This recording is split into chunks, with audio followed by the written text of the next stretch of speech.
안녕하세요. 결혼한 지 4년 차의 30대 여성입니다. 양가 어른들이 손자보기를 무척이나 고대하고 계시긴 한데 아무래도 한국에서 애를 키우려면 돈이 많이 들잖아요. 그래서 일단은 전세 말고 저희 명의로 된 아파트부터 장만하고 아이를 갖기로 했네요. 양가 어른들 특히나 시댁에서 이런 저희의 선택을 많이 아쉬워하시기는 하는데 솔직히 말해서 그렇다고 시부모님이 평생 저희 애를 책임져 주실 것은 아니니 시부모님 욕심대로 따라드리기는 어려울 것 같아요. 그리고 제가 오늘 이렇게 이야기를 하러 온 이유는 시부모님의 이런 요구 때문은 아니고 신우 때문이에요. 신우의 지멋대로 계산법 때문에 요즘 정말 환장할 것 같거든요. 남편과는 좋은 오빠 동생으로 지내다가 30대에 들어서면서 우연한 기회로 연인 사이가 되었습니다. 알고 지낸 세월이 짧지 않다 보니 연애는 그렇게 오래 하지 않았어요. 서로 성격이라던가 성향이라던가 어느 정도 알 건 다 아는 사이였으니까 다른 연인들이 서로를 알아가는 시간이라고 해야 할지 그런 게 저희는 크게 필요치 않았거든요. 그래서 사귄 지 1년도 안 돼서 결혼 이야기 나오고 바로 양가 어른들에게 허락받고 그렇게 식을 올렸습니다. 식을 올릴 당시 시댁에서는 1원 한 푼 받은 게 없고 친정에서는 8천을 해주셨어요. 그래도 크게 개의치 않았던 이유는 남편이 모아둔 돈이 6천 정도 있었던 반면 저는 2천밖에 없었거든요. 그리고 남편 직장 연봉이 제 직장 연봉보다 1,000만 원 정도 많기도 했고요. 그래서 차이가 나는 부분은 같이 살다 보면 자연스레 메꿔지는 부분이라고 생각했기에 당장 누가 얼마를 해오고 어쩌고 그런 걸 따질 필요가 있을까 싶었지요. 이후로 있는 돈 없는 돈 다 합치고 대출도 받아서 20평대 아파트 전세에서 신혼생활을 시작했어요. 전세라서 당장 달달이 나가는 돈이 많지는 않았지만 그래도 이렇게 살면서 애를 갖기는 어렵겠다 싶었습니다.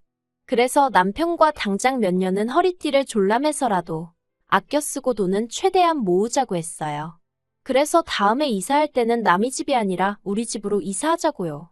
그리고 다행히 남편도 그런 제 생각에 동의해 주었고 따라주겠다 했습니다. 그런데 버는 사람 따로 있고 쓰는 사람 따로 있다더니 저희가 그렇게 허리띠를 졸라매고 산지 1년쯤 되던 해였습니다. 시어머니 생신이라 신혼회까지 해서 한자리에 모이게 되었는데 술에 취한 남편이 우리는 벌써 8천을 모았네 어쩌네 그런 소리를 하더라고요. 저는 아차 싶어서 남편더러 못하러 그런 이야기를 하느냐고 눈치를 줬지만 술에 취한 남편의 입을 막을 수 있는 건 아무것도 없었습니다.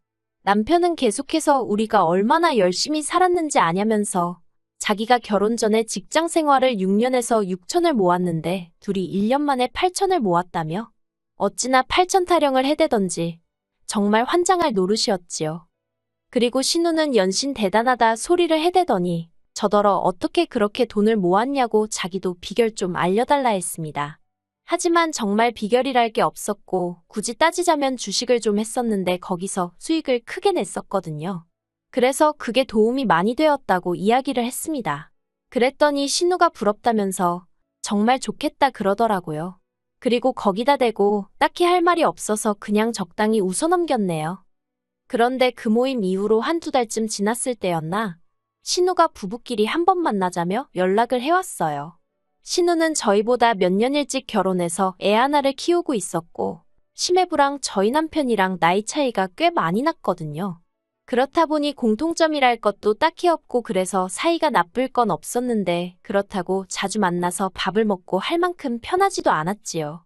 그리고 그런 신우가 갑자기 뜬금없이 부부끼리 만나서 밥을 먹자 하니 뭔가 할 이야기가 있나 보다 싶대요. 하지만 그때만 하더라도 그게 돈 이야기일 줄은 모르고 알겠다 했습니다. 그렇게 저희는 신우의 초대를 받아 신혼회로 찾아갔어요. 그리고 그날이 제가 신혼회를 처음 가본 날이기도 했지요. 사실 신혼회가 시부모님이랑 같이 저희 집에 오는 일은 자주 있었어도 제가 굳이 신혼회 갈 일은 없었으니까요. 아무튼 그렇게 도착한 신혼회는 생각보다 의외였습니다.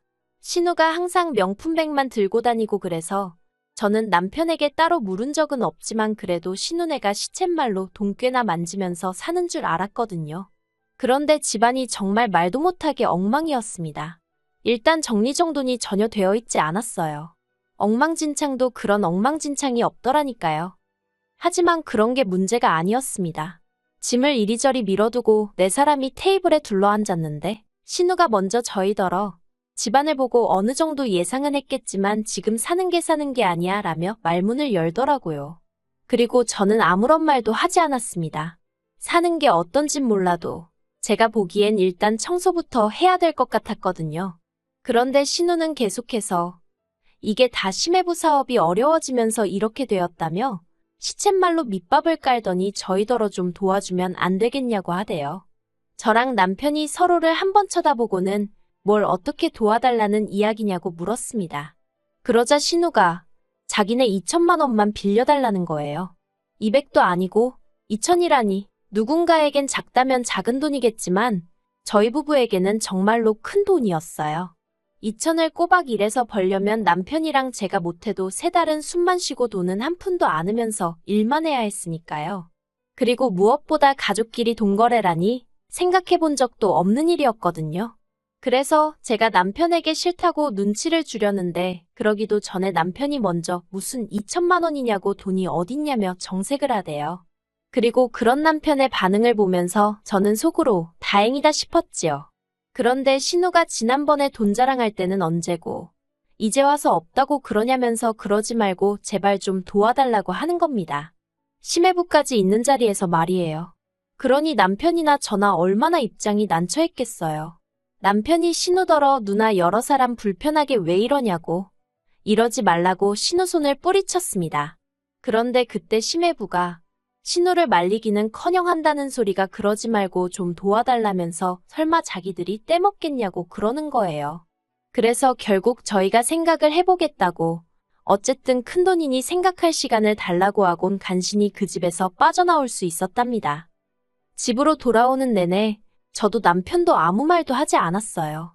저는 당연히 빌려주고 싶지 않았지만 남편의 진짜 속내가 뭔지는 알 수가 없었고 혹시나 제가 남편 마음을 해치진 않을지 걱정이 되다 보니 어떻게 말을 꺼내야 할지 모르겠더라고요. 그리고 집에 도착하고 나서야 남편이 저한테 어떻게 하고 싶냐며 말을 걸어왔습니다. 그래서 제가 솔직히 빌려주고 싶지 않다고 말했어요. 그랬더니 남편도 순순히 자기도 그렇다며 알겠다고 하대요. 하지만 이튿날 신우에게 남편이 상의해봤는데 역시 돈은 못 빌려줄 것 같다고 말을 했더니 신우가 울고 짜고 한마디로 난리가 났어요. 그리고 시부모님까지 이 상황을 알게 되셨고요. 시부모님은 연락도 없이 저희 집에 찾아오셨고 저희 둘을 앉혀놓고 한참이나 설교를 하셨습니다. 부모 죽고 나면 세상 천지에 의지할 건 핏줄 나눈 남매뿐이라면서 그까짓 돈 2천 때문에 누나 마음에 대못 박지 말라고 너 혼자 잘 먹고 잘 살면 그게 다 무슨 소용이냐 다 같이 잘 살아야지. 이렇게 표현하면 욕먹겠지만 정말 귀에 딱지가 않겠더라니까요. 그리고 자꾸 그까짓 돈 2천 하시는데 아니 그러면 신우는 그까짓 돈 2천이 왜 없는 거며 그까짓 돈 2천 어머님 아버님이 해주시면 안 되는 거냐 소리가 목구멍 끝까지 올라오는 걸 간신히 참았다니까요. 그리고 결국은 남편이 저에게 정말 미안하다면서 빌려주자고 하더군요. 남편도 시달릴 만큼 시달려서 하는 소리라는 걸 알았기에 저도 더는 안 된다고 할 수가 없었어요. 그래서 알겠다고 하고 그렇게 2천을 빌려줬습니다. 신우가 1년 내로 갚겠다길래 제가 차용증을 써달라고 했는데 통장에서 왔다 갔다 한 거래 내역도 있는데 무슨 차용증까지 쓰냐면서 저더러 야박하다는 거예요. 황당했지만 가족 간이더라도 일은 깔끔하게 처리하는 게 좋지 않겠냐니까 자기도 더는 뭐라 말을 못하고 꿍시렁거리면서 알겠다 하대요. 그리고 이 차용증을 받아서 얼마나 다행이었는지. 이후로 약속한 기간이 1년이었으니 1년 동안은 신우 앞에서 정말 2천만 원의 이응자도 안 꺼냈습니다. 그런데 작년 10월 그러니까 1년하고도 한 달이 되던 때까지도 신우는 가타부타 말이 없더라고요. 그래서 제가 남편에게 슬쩍 운을 띄우니 그렇지 않아도 자기가 다 생각하고 있다면서 조금만 더 기다려보자고 하대요. 남편도 아마 자기 누나니까 웬만하면 싫은 소리 불편한 소리 나오기 전에 누나가 알아서 정리를 해줬으면 하는 기대가 있었던 거겠지요. 하지만 안타깝게도 겨울이 지나 2023년이 되고 지난달 시아버지 생신으로 시댁에서 모일 때까지도 신우는 2천만 원에 대해선 입도 뻥긋 안 하더군요. 결국 안 되겠다 싶어서 제가 먼저 신우에게 빌려간 돈은 도대체 언제 줄 거냐고 물었습니다. 그런데 신우가 눈을 동그랗게 뜨더니 돈? 무슨 돈? 다 갚았어. 그러는 거예요. 그리고 순간 저는 남편이 신우한테 돈을 받은 건가? 받아서 나 몰래 어디 다른 데다 썼나? 그런 생각에 당황스럽기도 했고 깜짝 놀랐어요. 그런데 옆에서 저희 남편이 그게 무슨 소리냐면서 신우더러 누나가 돈을 언제 갚았냐고 따지더라고요. 그러니까 신우가 내가 그동안 계속해서 이것저것 많이 챙겨줬잖아. 그걸로 퉁쳐주는 거 아니었어? 그러는 거예요. 어이가 없어서 저희가 도대체 뭘 얼마나 챙겨줬다고 그런 소리를 하냐 했습니다. 그러자 신우가 저희보다 더 황당하다는 듯이 어머어머 그러더니 내가 먹을 것도 많이 주고 애기 태어나면 쓰라고 용품이며 옷도 잔뜩 줬는데 너무한답니다. 신우가 줬다는 먹을 건 어디서 얻어온 김치들이었는데 솔직히 저나 남편이나 김치 없이도 사는 사람들이거든요. 그리고 어쩌다 먹고 싶으면 마트에서 소량으로 사다 먹는 사람들이고요. 그런데 언젠가부터 신우가 자꾸 김장김치 한 포기, 열무김치 한 통, 깍두기 한 통 이런 식으로 자꾸 가져다 주는 거예요. 그리고 그럴 때마다 저희라고 맨입으로 받아먹었겠어요? 저희가 비록 부탁한 건 아니었지만 그래도 예의상 롤케이크든 상품권이든 그때그때 상응하는, 아니 오히려 그 이상의 보답을 했습니다. 심지어 한 번은 곰팡이가 핀 반찬을 가져다 줬지만 그때도 본인도 몰랐으니 그랬겠지 싶어서 별말 않고 넘어갔고요. 그리고 애기용품에 관해서는 정말 할 말이 많습니다. 솔직히 저희가 당장 애를 키우고 있는 것도 아니었고 하다못해 제가 임신을 한 것도 아니었는데 어쩌자고 자꾸 남들이 쓰던 애기용품이며 옷을 얻어오는 건지 이해할 수가 없었어요. 그리고 그나마 깨끗하고 좋은 거면 말을 하네요. 얼룩에 여기저기 터지고 막말로 버려야 하는 걸 저희 집으로 들고 오는 것 같았다니까요. 그래도 제가 차마 쓰레기니까 가져오지 말라 소리는 못하고 집에 마땅히 둘 곳이 없으니 마음만 받겠다고 더 필요한 사람한테 주시라고 몇 번이나 완곡히 거절의 의사를 밝히기도 했습니다. 그래도 자기 혼자 신나서 갖다 날라대더니 이제 와서 그딴 걸로 2천만 원하고 퉁을 치는 줄 알았다는 게 말이 되나 싶대요. 그래서 제가 신우더러 무슨 소리를 하는 거냐, 장난하지 마시라 했습니다. 그랬더니 신우가 터진 입이라고 생각해주는 마음이 중요한 거 아니냐, 그리고는 진짜 남매끼리 너무한 거 아니냐면서 아무튼 자기는 지금 돈 없어서 못 갚는다고 배째라대요.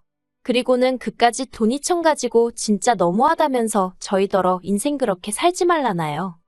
신우가 아나무인으로 나오니 저희 남편도 화가 얼마나 났던지 누나나 인생 그따위로 살지 말라면서 큰 소리가 나오기 시작했어요. 그리고 저희 남편의 목소리를 듣고 시부모님과 시매부가 저희가 얘기를 나누던 작은 방으로 쫓아 들어오대요. 시매부가 신우더러 무슨 일이냐 하니까 신우가 진짜 자기가 무슨 드라마 여주인공이라도 되는 줄 알았는지 돈 때문에 자기가 이런 수모까지 겪어야 하냐면서 나오지도 않는 눈물을 쥐어짜냈습니다. 그리고 그 모습을 본 어머님 아버님이 남편 등짝을 때리면서 넌 돈밖에 모르냐고 어떻게 누나한테 그러느냐고 난리도 아니셨어요. 게다가 저를 보시더니 너는 신우가 엄연히 윗사람인데 어떻게 윗사람한테 돈 얘기를 하냐면서 돈이면 눈에 뵈는 게 없냐입니다. 그리고는 기어이 저희더러 부부가 쌍으로 돈독이 올랐다면서 한심하다는 거예요. 어이가 없고 저도 더는 당하고만은 못 있겠더군요. 그래서 신우더러 차용증 썼던 거 기억나냐, 그걸로 고소하겠다 했습니다. 어려울 땐 아쉬운 소리하고 사람 난처하게 해서 돈 빌려가고 이제 와선 배째라고 나오는 거 사기라고 내가 그냥 넘어갈 것 같냐고요. 그리고 제 입에서 고소 소리가 나오니 정말 집안이 아수라장이 되었어요. 그 와중에 신우는 어디서 뭘 들었는지 가족끼리는 처벌을 못한다며 빈정거렸고요. 그래서 제가 어디 한번 되나 안 되나 두고 보라고 했습니다. 제 통장에서 신우 통장으로 간 내역도 있고 그간의 문자도 있고 한번 해보자고요. 그랬더니 어머님이 저더러 시댁 식구들 어려운 줄 모르고 아무 말이나 한다면서 제 탓을 하시고, 그래도 다행인 건 남편이 끝까지 제 편이었고 남편이 저를 말리려 들지 않았다는 겁니다. 오히려 남편은 시매부한테 누나가 저렇게 나와도 매영이 누나한테 그러지 말라고 해야지 어떻게 누나더러 저러라고 부추길 수가 있냐면서 사업도 그런 식으로 하니까 매번 말아먹는 거 아니냐고 아주 말을 막 하더라고요. 그리고 시매부는 그런 남편에게 한마디로 찍소리도 못하고 먼 산만 보고 있었지요. 그래서 결국 시아버지 생신이고 뭐고 분위기는 완전히 엉망이 되었고 저와 남편은 먼저 집으로 올라왔습니다. 올라오는 내내 남편은 도통분을 삭히지 못하면서 저에게는 볼낯이 없다며 미안하단 말뿐이었어요. 그리고 저는 그런 남편에게 당신 잘못이 아니라고 괜찮다 했습니다. 다만 돈을 받아낸 이후에도 신우랑 잘 지내긴 어려울 것 같다고 얘기했는데 남편이 그건 걱정 말랍니다. 자기야말로 2번 다시 상종도 하기 싫다고요.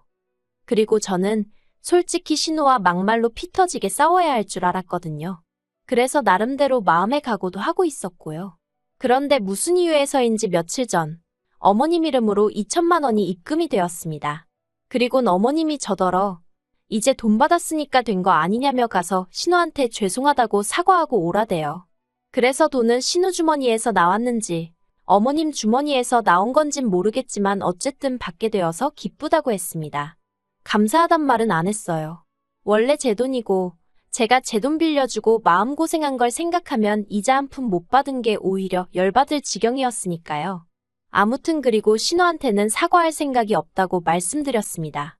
제가 사과할 이유를 전혀 모르겠다고 사과를 받고 싶다고 하거든 생각을 고쳐먹으라 전해달라 했네요. 그리고 남편도 어머님 떨어 계속해서 전후 사정 상관없이 누나편만 들거면 연락하지 말고 지내자 하더군요. 어머님 아버님이야말로 그깟 돈 2천만 원 때문에 아들내외랑 연 끊게 생기셨는데 어떻게 하실지 모르겠네요. 정말이지 가족 간에 돈거래 하지 마세요. 이건 뭐 빚진 사람이 더 큰 소리를 내는 세상이니 정말 어처구니가 없다니까요.